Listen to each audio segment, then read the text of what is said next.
سلام دوستان عزیز، امروز اومدم که از شما تشکر کنم بابت حمایت هایی که از من میکنین و چون از ویدیو قبلی که تقویت کاربرد بود خیلی حمایت کردین، امروز اومدم با یه تقویت کاربرد خیلی خفن و کاربردی دوستان که شما میتونید با کمترین هزینه کاربردتون رو تبدیل به کاربرد پمپ شتابدار کنید. پس تا آخر این ویدیو همراه با باش، لایک و ساب هم یادت نره بزن بریم. قبل هواکش کاربرد یه دون سوراخ میزنیم و اونو قلاویز میزنیم و یک ژیگلور دور آرام بهش وصل میکنیم و یه شیلنگ بنزین هم از ژیگلور دور آرام وصل میکنیم و میبریم به پیاله کاربراتورتون وصل میکنیم و اینجوری میبینیم که شتاب و سرعت موتورتون چقدر وحشی و خطرناک میشه.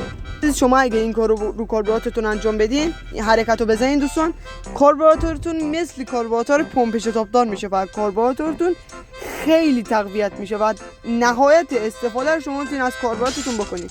اگه از این ویدیو خوشتون اومد این ویدیو رو لایک کن، چنل منم ساب کن.